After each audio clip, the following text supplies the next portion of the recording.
Hello everyone, so আজকে চলে এসেছি আরও একটা নতুন ভিডিও নিয়ে। তোমরা যারা আমার চ্যানেল দেখো তারা অ্যাকচুয়ালি অলরেডি জানো যে আমি যে ক্যামেরাটা ইউজ করি সেটা হচ্ছে Sony ZV-E10, আর এটা বেশ অনেক দিন হয়ে গেছে আমি এটাকে ইউজ করছি।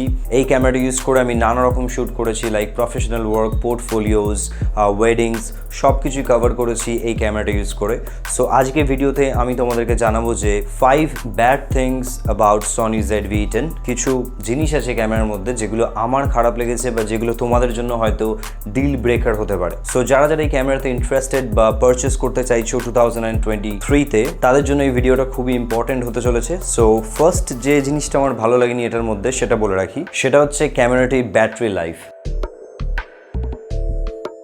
সনি এই ক্যামেরাটাতে সনির যে পুরনো NP-FW50 যে ব্যাটারিটা আছে, যেটা অনেক স্মল ক্যাপাসিটির একটা ব্যাটারি, ওই ব্যাটারিটা প্রোভাইড করেছে। তোমরা যদি শুধু ফটোগ্রাফি করো তার জন্য আই থিঙ্ক এনাফ একটা ব্যাটারি। তোমরা যদি আউটডোর কোনো শ্যুটে যাও যেখানে তোমরা শুধু ফটোগ্রাফস ক্লিক করবে, তার জন্য ইটস কমপ্লিটলি ফাইন। বাট প্রবলেমটা তখনই আসবে যখন তোমরা কোনো রকম কোনো ভিডিও করবে, সেটা ফুল HD 120 ফ্রেমসে ভিডিও করো বা তোমরা যদি নর্মাল 4K 24 ফ্রেমস বা 30 ফ্রেমসে ভিডিও করো। তোমরা যে কোনো ভিডিও ওয়ার্ক যদি করতে চাও এই ক্যামেরাটাতে, তোমাকে অ্যাটলিস্ট 2 থেকে 3টে ব্যাটারি ক্যারি করতে হবে তোমার সাথে অলওয়েজ।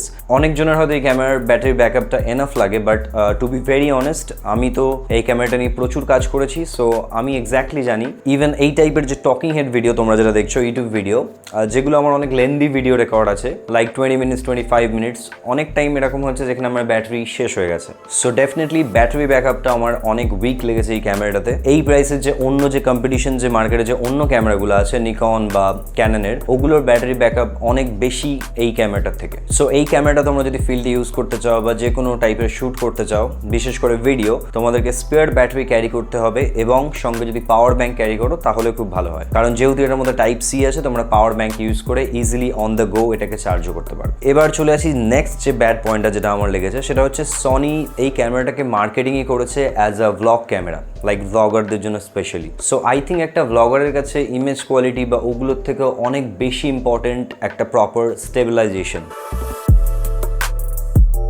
কারণ ব্লগাররা ক্যামেরাটাকে হাতে ধরেই ভিডিও বানায়, নিজের ভিডিও।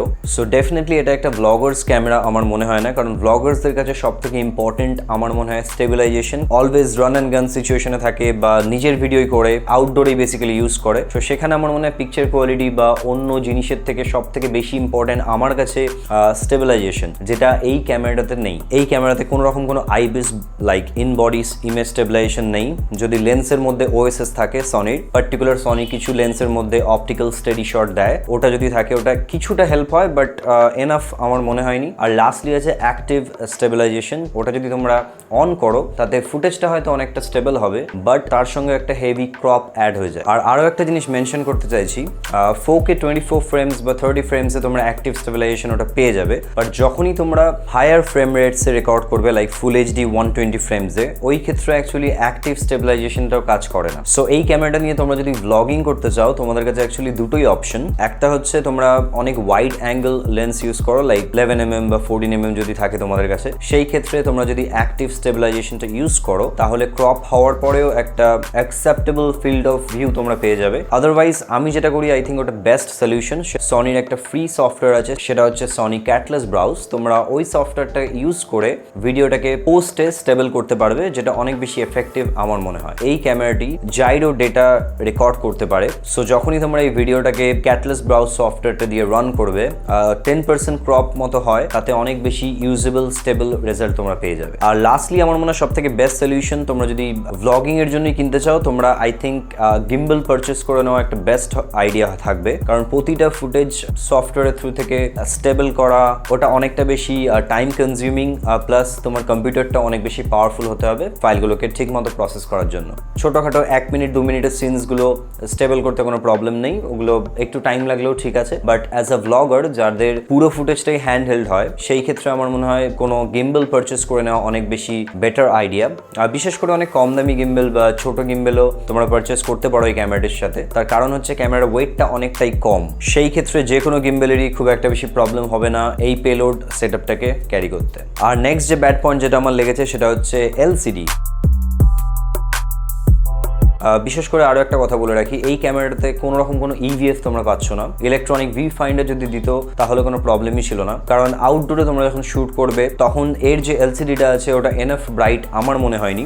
আর সব থেকে বড় প্রবলেম ব্রাইটনেস নিয়ে নয়, মেন প্রবলেম আমার লেগেছে এলসিডিটার যে কোয়ালিটিটা আছে, রেজলিউশন বা কোয়ালিটি, ইভেন কালার অ্যাকুরেসি, ওটা অনেকটাই কম, অনেকটাই ইনঅ্যাকুরেট বলতে পারো। মানে যেটা আমি স্ক্রিনে দেখছি, রেকর্ড করার পরে যখন কম্পিউটারে আমার প্রপার 100% sRGB মনিটরে যখন ভিডিওটা প্লেব্যাক করছি, সেটার মধ্যে অনেকটাই বেশি তফাৎ আছে। সো এটা একটা কুইক টিপ, যারা ZV-E10 ইউজ করছো তাদের জন্য আমি সাজেস্ট করব তোমরা যে লাইক জিব্রা লাইন্স বা এক্সপোজার কম্পেনসেশন যে মিটার, ওগুলো দিয়ে জাজ করো যে তোমাদের যে ইমেজটা ওটা প্রপারলি এক্সপোজ হচ্ছে কিনা। আদারওয়াইজ তোমরা যদি স্ক্রিনকে ট্রাস্ট করো তাহলে খুব একটা ভালো রেজাল্ট পাবে না। আমি স্ক্রিনটার মধ্যে অনেক ইনঅ্যাকুরেট কালার্স, ইভেন এক্সপোজারের মধ্যে অনেক ডিফারেন্স বুঝতে পেরেছি। আর নেক্সট ব্যাড থিং যেটা আমার লেগেছে সেটা হচ্ছে এটার বিল্ড কোয়ালিটি।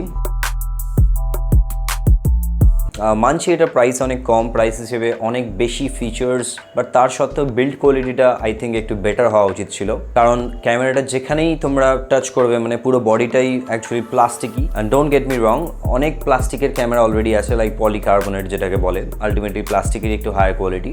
ওই টাইপের অনেক ক্যানন বডিজ বা অনেক নিকন বডিজ তোমরা পেয়ে যাবে, বাট ওগুলোর যে প্লাস্টিকের কোয়ালিটিটা অনেকটা বেশি বেটার। সেই ক্ষেত্রে ZV-E10 যে বডিটা ওটা অনেকটাই বেশি লো কোয়ালিটির আমার মনে হয়েছে। সো আই থিঙ্ক বিল্ড কোয়ালিটিটা আর একটু বেশি বেটার হওয়া উচিত ছিল এই প্রাইসে। এবার চলে আসছি লাস্ট ব্যাড পয়েন্টে, সেটা হচ্ছে